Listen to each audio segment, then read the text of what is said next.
you've been showing us where everything's going to be.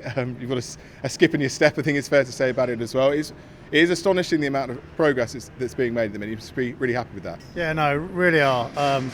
You can hear the noise going on in the background, the diggers going around, and people working on the site, and it's been really good to see, especially because we've looked at it for so long, looked at it open, and now downstairs is pretty much closed off, and they're talking about how soon it'll be weatherproofed and etc. etc. It's exciting to see it happen.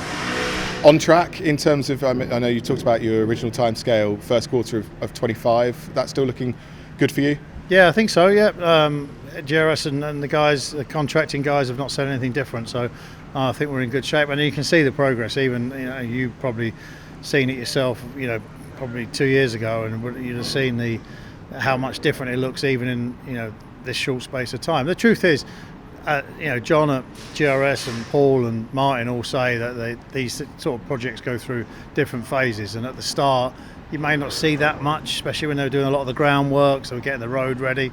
They were doing, they were clearing some of the land, they were putting some of the drainage in, etc. It doesn't look that much progress.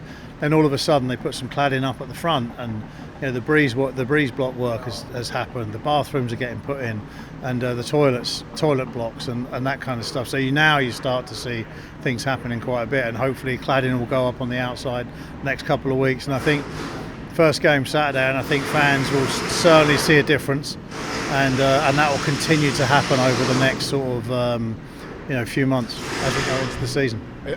Over the last few years, obviously been a long, drawn-out process, frustrations from everyone, and you've always heard the saying, "Oh, we'll see when there's diggers on the ground," so to speak. Well, there certainly is now. It's a massive operation. There's a ton of people here. We've just been in the offices as well. It's properly kicking along. Yeah, no, definitely. It's as you can see just from the offices, I was actually really impressed when that went in there. Just from the offices, it makes such a big difference. And there's a lot of people on site, so they're working hard. They're doing exactly what they said they were going to do, and we're doing exactly what we said we were going to do. We said, this is what we said we were going to do, was build a stand, and we've done it. We've done it before. Everyone said we were going to, sell off the land and all that kind of stuff. We said that's not what we said we were going to do. We said as long as we secured the land for the club, we can actually then build the stand, and that's what we've done. In terms of the original plans that you put out earlier in the year, CGI plans, obviously things change when you get into the realities of it. There's been any concessions made? Have you made any tweaks and changes to those plans as you get underway? Yeah, no, I think we will do. I think we have. I think some of the colour schemes might change a little bit, because trying to find claret on some of the cladding has been a bit of a challenge. And you would have to paint it, but then it wouldn't be as good, you'd lose the warranty and stuff like that. So we might change a few things on there, but we're comfortable with those changes, and those things happen. But overall, I think once we start getting into the detail of inside, that's where we'll have decisions around furniture, we'll have decisions around what goes on the wall, what goes on the floor, those kind of things. But I don't think we'll be far off it. And in terms of the other thing that can change, of course, going up and down, is cost. At the minute, are you still thinking it's going to be within your estimate?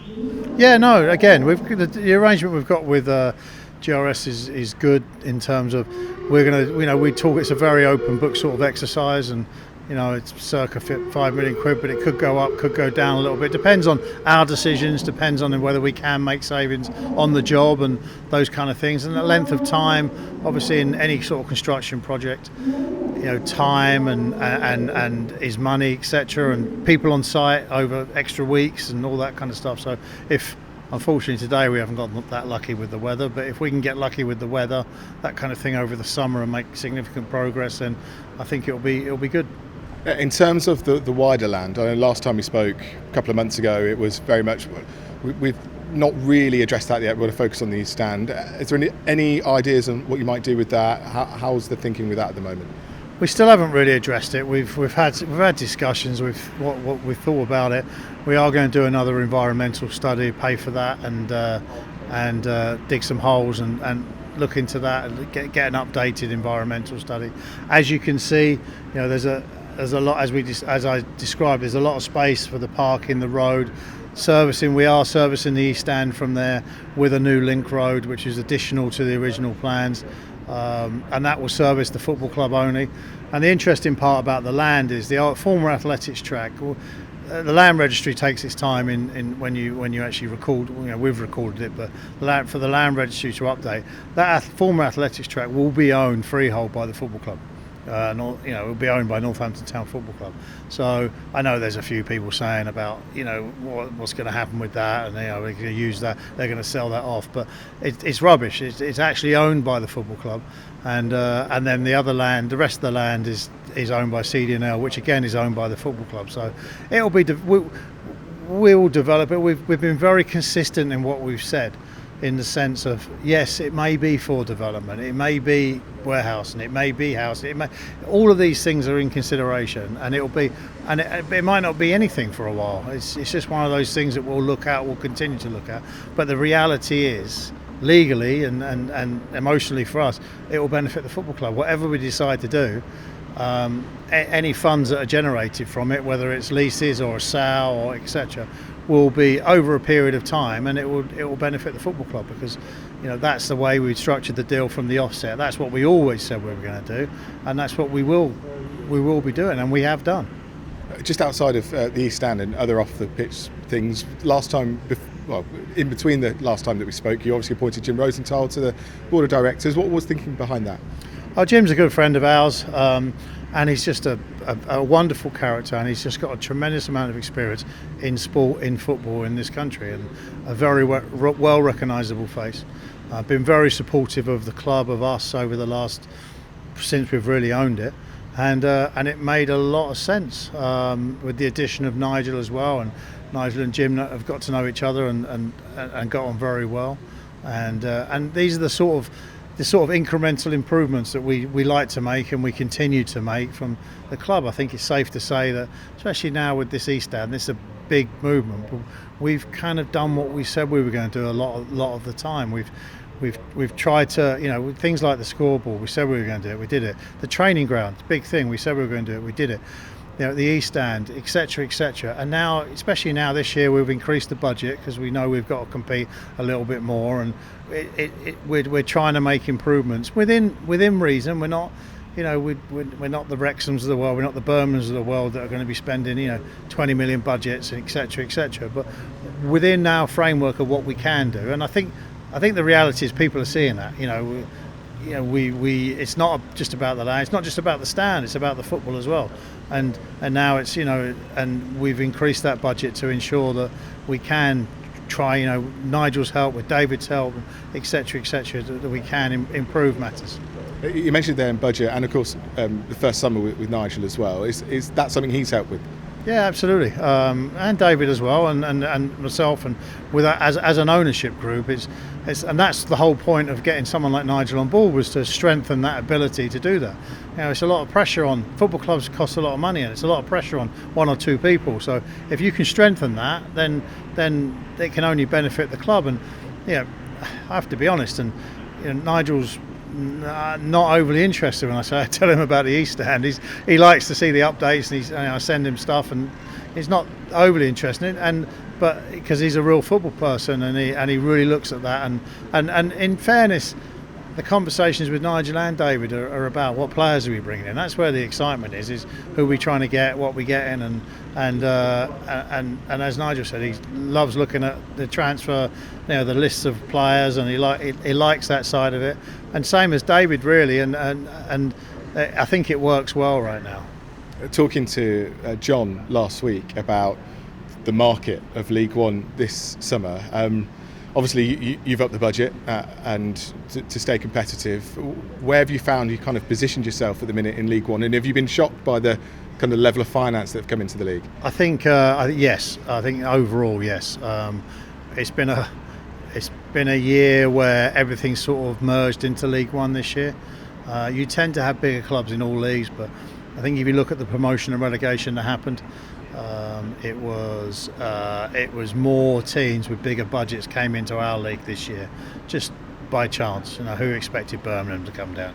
Who expected them to have a 20 million quid budget or whatever they're talking about? Wrexham, they're out there. Even Stockport, big budgets. So there's a lot of clubs that have come into this league. So And we talked about the EFL conference, the Chairman's conference, and they showed some stats about where the budgets had got to last year, and it's a big conversation around football governance. It's a big conversation around salary caps. It's a big conversation about what we're spending on players, etc. So those conversations are ongoing, and hopefully we can make some progress on that, because we need to control it a little bit better. We need to have some sort of control over spending, because otherwise the game will get away. We've always looked at the Championship and said, Championship is a little crazy. I think it was like an average of 16 million quid owner financing in the Championship. But now League One's starting to get into that sort of territory. Not 16 million, but I think the average salaries were going up significantly, and it will get worse this year because of the clubs that have come into this league. So it'll be a very, very competitive league. But the reality is, it's all about what happens on the pitch. We proved it last year. I would have said Derby would have had a 3.5 time our budget, and we still beat them at Sixfield. So we've got to look at that, and I think we've added some good players to the group. I know we're adding one today, and I think that sorts us out defensively. And I think we look really strong defensively. Got some experience, some younger players, Tyler coming back, and then in midfield, I'm excited about some of the attacking options from midfield, some of the goals from midfield. Hopefully we've added, and I know John's got some plans, and James has got some plans around a couple of forwards and wider players over the next few weeks. So I think we're in good shape, and as a club, I know we're in good shape as a club. So we're excited about that. Just finally, and I know this is a big topic, and you mentioned there in terms of the governance and obviously the Reform Act that was going through into the last government, but obviously you had on the campaign trail, you had the now Prime Minister Keir Starmer visit the club, and you got to have a conversation with him. Was he